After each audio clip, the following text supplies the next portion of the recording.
Hi everyone. So we are now on chapter 5. So let's recap a little bit of what has been going on. So we know our characters Dink, Josh, and Ruth Rose found an island.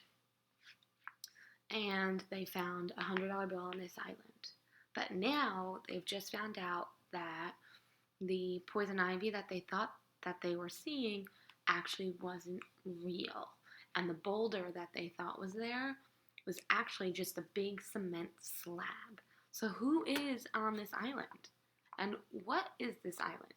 Let's see if we can figure it out. Chapter 5. What is it? Dink said. Ruth Rose asked at the same time. It looks like a cement refrigerator, Josh said. Ruth Rose laughed. Gee, Josh, I wonder if there's food in it. Very funny. Josh climbed up on some smaller rocks and hoisted himself to the top of the slab. It's flat up here, too, he said. This thing is a big cement box. Is this front part a door? Ruth Rose asked. She poked the flat slab with the shovel. Dink ran his fingers along the sides. I can't find any hinges, he said. He tugged at it, but it didn't budge. Maybe there's a secret lock somewhere, Ruth Rose suggested. She began digging around the bottom of the slab. All she found was stones and poison ivy roots. Ouch, Josh said, still on top. There's something sharp up here. He poked his head over the top. Climb up here, guys. I think I found the key to this thing. Dink and Ruth Rose scrambled up next to Josh. Look at this, Josh said. He pointed to a metal rod poking out of the cement. Try pulling on it, Dink suggested. Josh grabbed the rod and yanked. Doesn't come out, he muttered. Does it wiggle back and forth? Ruth Rose asked. She put her foot against the rod and shoved it. It still didn't budge. Well, it has to do something, Dink said. He climbed down off the cement box, grabbed the shovel, and handed it up to Josh. Try hitting it with that, he said. Josh held the shovel over his head, braced himself, and gave the rod a good smack. Suddenly, they heard a scratchy noise like fingernails on a chalkboard. Whoa, that did it, Dink yelled, jumping back. It's moving. The cement door swung open, revealing a damp, musty closet. Dink took a step forward, then stopped. His jaw dropped. What do you think is in the box? We'll do one more chapter.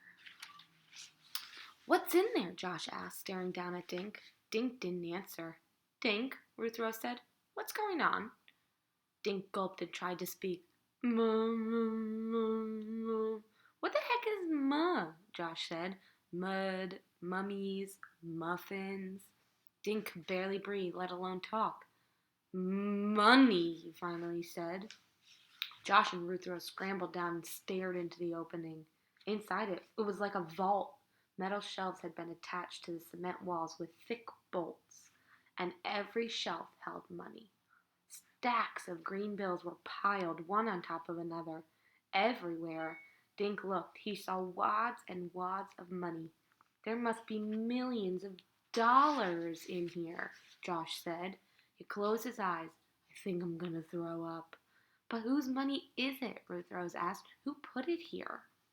Dink stepped inside the vault. On the bottom shelves were cardboard boxes with Happy Heart dog food written on the sides. Dog food, he said. Josh and Ruth Rose crowded into the vault.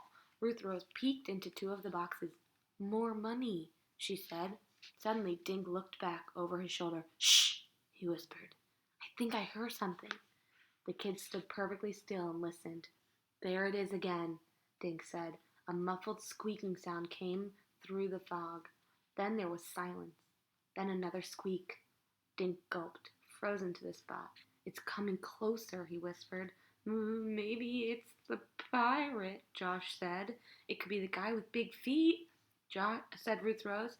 Maybe this is his treasure. Let's get out of here, Dink said.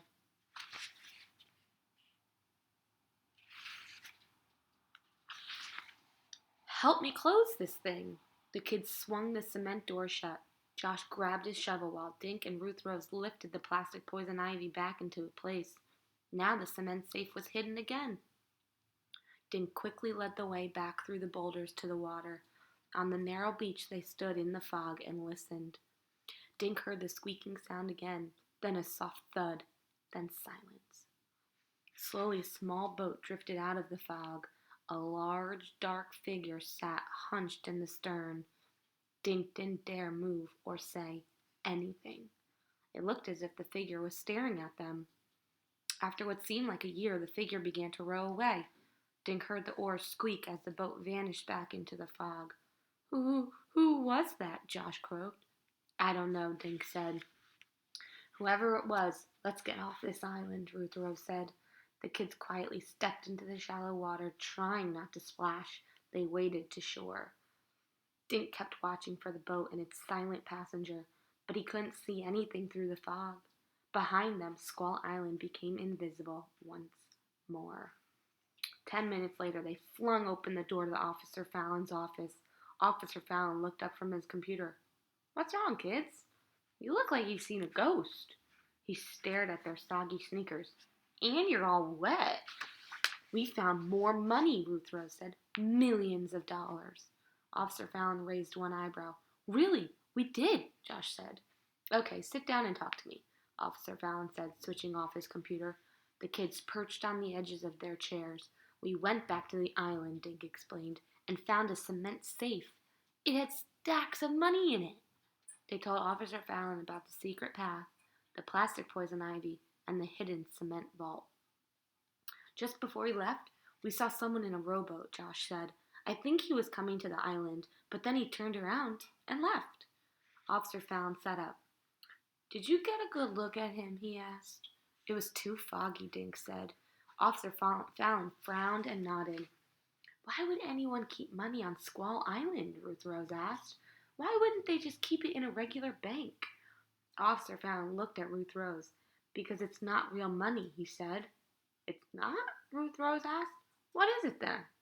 I guess there's no reason not to tell you, Officer Fallon said. After you left yesterday, I remembered something. I read a few weeks ago about counterfeit money. I took a closer look at the bill you found. He pulled the envelope from his drawer and removed the $100 bill. This is counterfeit, kids, and I'm guessing the money in your cement safe is counterfeit, too. Counterfeit? Josh gasped. You mean it's all fake? Officer Fallon smiled. Sorry, Josh, but who put it there? Dink asked. That's what we're trying to find out, Officer Fallon said. He stood and walked the kids to the door. Officer Keene and I will go out there for a look today. Starting now, we'll be keeping an eye on that island. Officer Fallon opened his office door. Off you go now, and promise me you'll stay away from that island. Counterfeiters can be dangerous. The kids thanked Officer Fallon and left as they walked up Main Street. Dink thought about the mysterious figure he'd seen in the boat. Was it the counterfeiter? Had they seen the three of them standing on the beach? Dink swallowed. Were he and Josh and Ruth Rose in danger? See you tomorrow.